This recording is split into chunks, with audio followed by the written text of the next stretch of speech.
नमस्कार मित्रों, एवरग्रीन हिंदी कहानियाँ में आप सभी का स्वागत है। आज की कहानी का शीर्षक है स्वर्ग का हकदार कौन। मरने के बाद स्वर्ग के द्वार पर 4 व्यक्ति खड़े थे। इन 4 व्यक्तियों में पहला राजा, दूसरा एक व्यापारी, तीसरा पंडित और चौथा एक आम आदमी मजदूर था।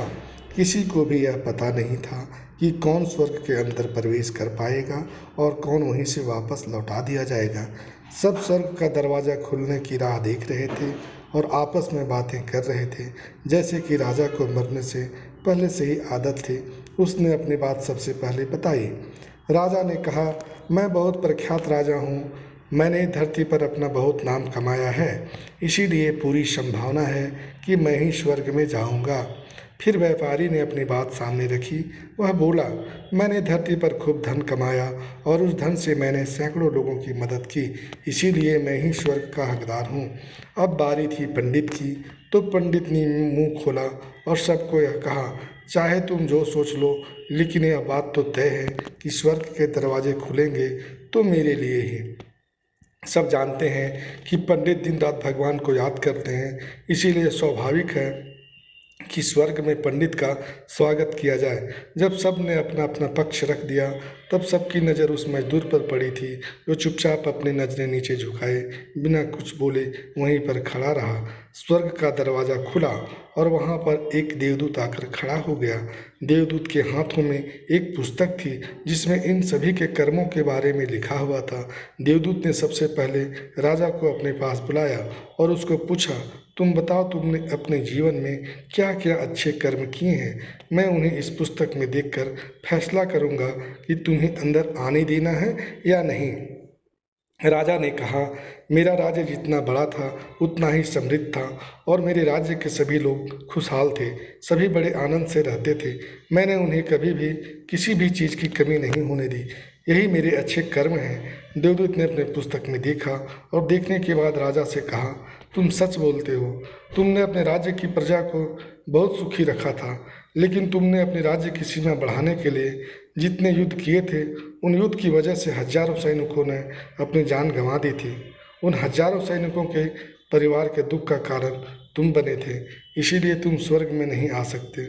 अब बारी थी व्यापारी की।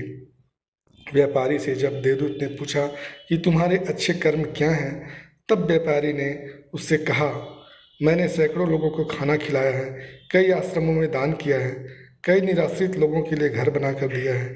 यह मेरे अच्छे कर्म हैं।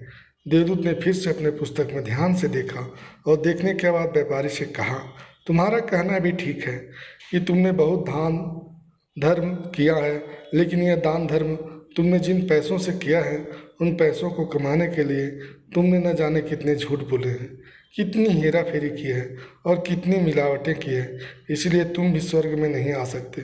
जब पंडित से यही सवाल किया गया तो पंडित ने बड़े ही आत्मविश्वास के साथ कहा, मैंने अनगिनत लोगों को ज्ञान दिया है, हजारों यज्ञ और पूजाएं की हैं और दिन रात भगवान का जाप किया है। इससे अच्छे कर्म और क्या हो सकते हैं।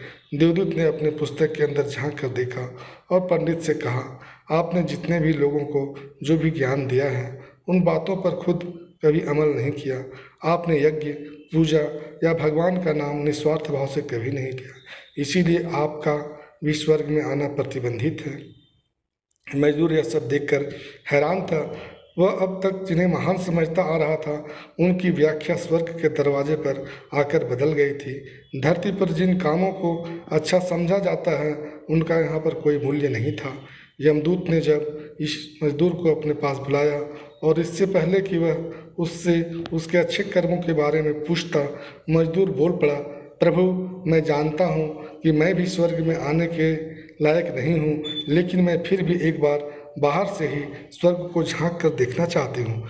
बस इससे ज़्यादा मेरी कोई इच्छा है ही नहीं, क्योंकि ऐसी इच्छा पालने के लिए मैंने जीवन में कुछ किया ही नहीं। मैं पूरा दिन मेहनत करता और जो भी पैसे कमाता उन्हें अपने परिवार के पालन पोषण में खर्च कर देता, इसलिए दान धर्म के लिए कुछ बचता ही नहीं। लोगों की भला मैं क्या सेवा करता, क्योंकि काम के बाद जो थोड़ा सा समय मिलता उसको अपने ही बूढ़े माँ बाप की सेवा में बिता देता और यह सब करने के बाद मैं कभी कभी मंदिर भी चला जाता और भगवान से जैसा भी मुझे दिया है उस जीवन के लिए धन्यवाद कहता। देवदूत ने अपनी पुस्तक में बड़े ध्यान से देखा और थोड़ी देर देखते ही रहा। फिर उसने मजदूर से पूछा कि तुम याद करके बताओ, तुमने कभी तो कोई अच्छा काम किया होगा। मजदूर ने थोड़ी देर सोचने के बाद बोला, हाँ, मुझे थोड़ा थोड़ा याद है। एक बार मैं बहुत भूखा था और मैं खाना ही खाने बैठा था कि एक बहुत ही कमज़ोर कुत्ता जो ठीक से चल भी नहीं पा रहा था वह मेरे पास आ गया और मेरे खाने को देखने लगा। तब मैंने अपनी रोटी उसे खिला दी थी और उस दिन मैं भूखा सो गया था। मजदूर की बात सुनने के बाद देवदूत मुस्कुराया और मजदूर को बड़े सम्मान से स्वर्ग के अंदर लेकर गया। इसीलिए जब भी मौका मिले निस्वार्थ भाव से और अच्छे मन से अच्छे कर्म किया करें। यदि वीडियो पसंद आया हो तो लाइक करें, शेयर करें एवं चैनल को सब्सक्राइब कर दें। धन्यवाद।